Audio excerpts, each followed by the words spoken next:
Hi Rehabbers! Today we have a special guest, Zane, here, and he's got some functional scoliosis with some mid-back pain and a little bit of a stiffness in his neck. We're gonna try to treat that out. Some of you might be curious about that, so we're gonna get right to it. Alright everyone, we got Zane to go topless and for us. And what we're trying to do is we're going to try to apply some of these different systems. I basically adapted something and we create something called neuromechanical therapy. We're trying to get mechanics and nerves to work together, but some things that we can test are little functional tests I've learned from different schools and my mentors. Hold right here, don't let me move you. See, it doesn't really have much stability. This side, hold right here. Yeah, that's better.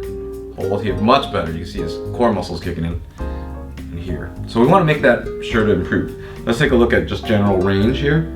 It's tighter here. I would say that's about 70%.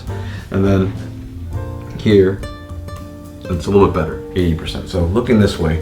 And then I usually expect the arm to kind of have some correlation. So right here is about his limit. If I block his clavicle, in a perfect world, I should be able to block and get all the way to his ear. So and that's just slightly better. So maybe like 15-20 degrees better. So if I take a quick look at him, he's got a rotation to the right. If I have a bird's eye view, rotation to the right, this chest is a little bit more forward. I would say, you know, if we take a look at his back, go ahead and turn for me. You know, we can kind of see that, you know, there's this rotation, but if I take a look at his back right here, you can see there's a little bit. Is this a severe case? No, this is more like probably, you know, you're right-handed. Right? Ambidextrous. Yeah, ambidextrous, okay. But you know, let's say it's computer work or something like that, a lot of mousing, and you know, he's got this tone, all the muscles are pulling that way. But scoliosis, as I will explain later, has many different causes, but the ribs have a lot to do with this. And I believe in this paradigm, this neuromechanical therapy paradigm, we want to get after the ribs as well, and influenced by my mentor, Diane Lee. So we'll see how those things improve, but go ahead and cross your arms here. Let's see what happens here. Go ahead and turn your upper body to the right, and that's that. And then turn the upper body to the left. And this way you feel stiffer, right? Yeah. So almost like right-sided things are really driving some of that curve right there. So we'll get right to it. All right, we're back. So I've got Zane in this like elbows and knees position because I want to see how much strength he has and his ability to hold his upper back. A lot of you have upper back pain, whether you have scoliosis or not, and we have a great exercise. We call it the Liftoff Exercise I created, and you can look at that a little bit further. But what we're gonna do is, I just wanna do this as a test, a pre-test. All right, Zane, I want you to lift your elbow up like you're translating and then reach forward, see what happens. In a perfect world, he's able to stabilize. There's no rotation, there's no side bending, there's no cheating, basically. You're basically moving from 4 limbs to 3 limbs, okay? And now we're gonna check out this side here. And what's gonna happen, you know, we kind of see that there's some limitation. Now he's already rotating. He just almost jump-started and rotated. And that's one of those things that something may be blocked. It might be the ribs. So we're gonna get that a little bit further. Now, I've created this a little bit and adapted it off one of my mentors, Diane Lee, who does a lot of work on rib cage, thoracic girdle, and pelvic girdle, and I just adapted it a little differently. But we want to see if we can try to smooth that out, and there's some quick and easy ways to get about it. But I'm gonna kind of run, everything should be like a snow cone, like the way the cone goes, or an ice cream cone, and I'm running in a lot of stuff here, and likely, Zane, do you sleep on your side? Yeah. Yeah, so sleeping on a side, sometimes it's a big contribution, and we'll talk about that a little bit further as well, about some of the reasons scoliosis could happen. Sometimes it's a habit thing that needs to change. So what we gotta do here now, I ran into something already, so this is where we're gonna start this, and I've called this quadruped ring stack with awareness for the public. And so basically I give a few commands. So Zane, I'm gonna tell you to bend right, bend left, and then or you're gonna twist right, and it's not a lot, twist left. And so rib cage is very pliable. A lot of people don't know, they think it's stiff, and so if you're gonna go out and get an operation and just tack that down, so breathe right here. And so the ring stacking that Diane Lee has taught me has something to do with breathing, and you know, rib cage has such a big part of our breathing matrix. So right here, so just keep breathing, good. And in a good world, in a perfect world, I do believe that they do fall right back. I tell people it's kind of like a stack of Pringles right here. You're gonna twist right, just a little, perfect right there. you know, a stack of Pringles that if you dumped it upside down, everything, all the chips should stack up. Now, if one chip was off, a lot of other chips kind of start falling off, and then the stack falls off. So you don't have a nice cylindrical tube here. So keep doing that right there. So some great stuff here. Good. Yep. And we're just moving up that stack here. Yep. And sometimes we get ourselves in funky positions, playing sports, side sleeping, like I said, habitual things. Maybe just sitting twisted while driving or while at the desk, always using the mouse hand. Good. And so he's just going with the flow with me, and he's seen me do this on some patients already. And so this is a unique thing right there. Good. And we believe that once you get your rib cage in a better place, then the nerves that run alongside on the inside and the organs may get better. Some people have hiatal hernia, they have symptoms of reflux. And so why do these things happen? You know, maybe I think sometimes there's spasms that happen to the intercostals that pull it out. So we're just trying to provide it space for it to feel comfortable and not feel so threatened. There, did you feel that right there? Just slid right back in. You know, I didn't have to pop anything. I didn't have to do anything. This is just I used to take patients and manipulate them and pop them on the table. And it would be great, but they come back. And, you know, most of the time I'm just, you know, doing palliative or symptomatic care. We want longer lasting care, and this is where these exercises and function really is helpful. Good. There we go. So now he's getting better. Now I'm getting tight, like tightness right in the left side. So let's actually go and flip. I think this is great for everyone to see. You know, I'll try to work it here, but boy, it's getting real tight here. So remember that nice snow cone thing here? Now it's smooth, right? You feel that? Yeah. And sometimes if you do that, like I said, breathing, the diaphragm opens up, take a deep breath, and that looks great. So we should have shot a little bit of that earlier, but now I gotta get to upper stuff. Now this involves your neck a little bit. So I'm gonna get you over here, then you turn your head to the left. And so this takes some time, but you know, in the end, there's a lot of great stuff here. I'm gonna raise this up for the viewers. Yeah, good. Slide back a little bit, Zane. Yeah. So great. And it looks fluid because he's seen me do it before, but it's not as fluid, you know, it's their first time. So right there, and turn your head to the right. So our neck is usually can get stiff because the base of our neck relies on the platform of the rib cage or the thoracic girdle. So as I talk you guys through this, really important. So I'm gonna get right over here. Filled like 3 ribs just stuck together. There's like a spasm that's going on. So we really want to get to that. So I'm gonna create some space here. Twist left, and your head turns left. Perfect. And you're gonna breathe right here. Yep. And for some of you out there, this, you know, it seems like this is what you need. This is what we do here. So good. Good. There we go. Good. Now turn your head, side bend your head to the left. Good. And so the rib cage is free flowing, made for rotation. And if we're locked in, then you have to use your lower back too sometimes as also a side product of not working on that rib cage. Good. Good. How's it feeling? Good. I'm moving up the chain, right? Feels looser. Great. Great. Let's get right in here. Breathing gets better, things get looser, nerves aren't as tense. Right here, breathe right here. So I'm having to breathe right in the stuck rib here. Good. So this is like your solar plexus, right? A lot of people talk about that solar plexus. So important. You're gonna side bend to the left, good. And then shift your body weight towards me. Now what I'm looking for on my end is this path of least resistance. The more the body fights, the more it's gonna stay in this spasm state. Right here, good. Push your left elbow up or onto your hands. Yeah, this will help. Good. Really, I need my twist, you know, and he's like loving this. Yeah. Right? Yep. He's like, I've been needing this. I didn't even know what I was missing until I got here. So I was trying to look around for staff that had something that we can help with and show you all. Good. Good, back down. Back to the elbow. Good. And it's really cool because I can really just see how this is all freeing up on my end. And then let's see how turn your head to the right, turn your head to the left. So what I'm feeling here on this clavicles here, this is tighter going when he looks to the left. So remember we kind of said that there's some tightness more with his left rotation. This might have something to do with the base of his neck. So this one, you know, Mr. Ambidextrous over here, you know, may have jammed the side pretty good. So, you know, I'm gonna just kind of work on that right here. Good. Now turn your head to the left. How's that? Much better. So that clavicle is really blocking him. Put your elbow down in here.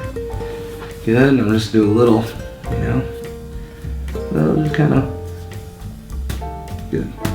So quick percussion here. Good, turn your head to the left now. Boy, look at that extra rotation right here. You want things to move. When his head goes this way, this whole spine inside should move, and then the little ribs on the inside should kind of calibrate. But yeah, let's do that. Good. Now, before we get to it, and why don't we show everyone again the motions, the liftoff. So do that again. How's that feeling? So he's still got some aberrations or things you need to work on, but I haven't re-educated him yet. So we want to improve on that neuromuscular reflex or the capacity and build on that. And neuromuscular is that brain to body connection. So we move things, it doesn't stay. It doesn't stay because the brain hasn't integrated in. So hold right here, see? And you see in an area that's integrated like his pelvis, I can't move them.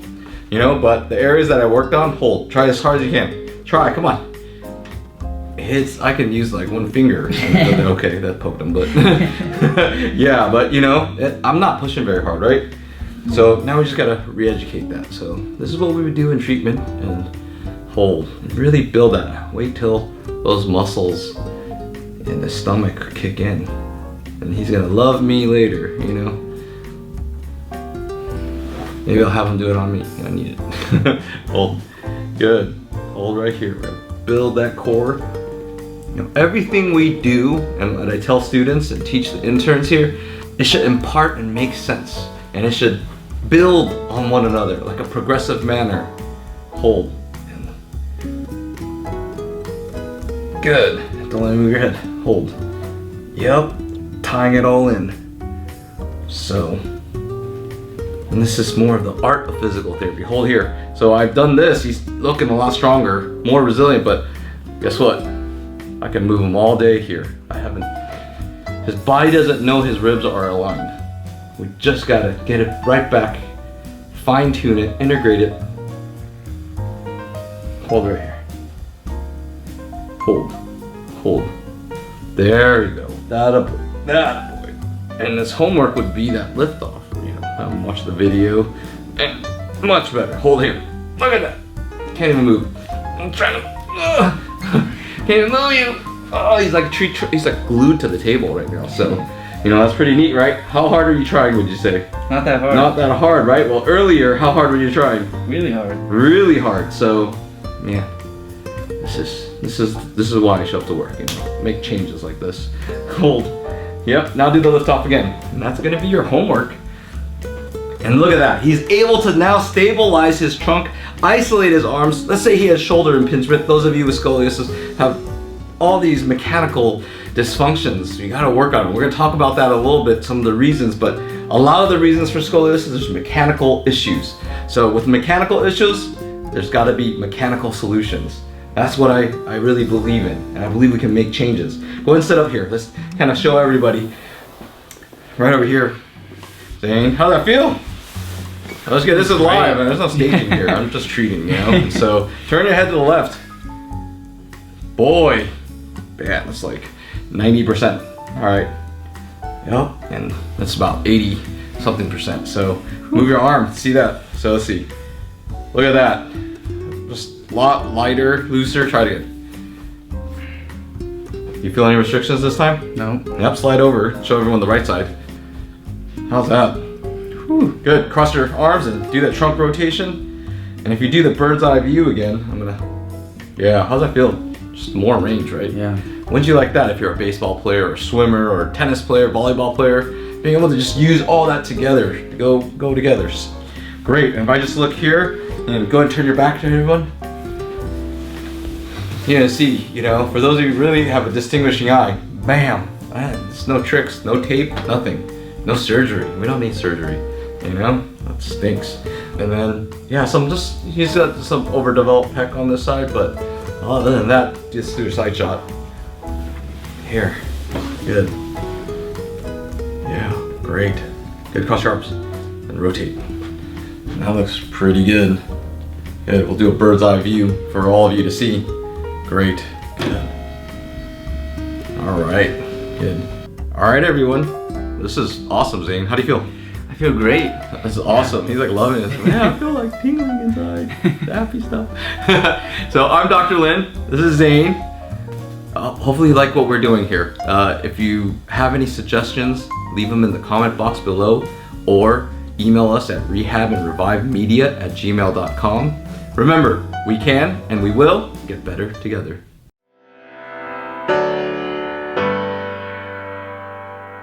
Welcome everyone to the extended version to learn a little bit more about possible mechanical causes, and we'll show you from our paradigm what, you know, some of these things that scoliosis can be caused by. Not only can we treat it, but we want to know some of the reasons and evaluate it accordingly.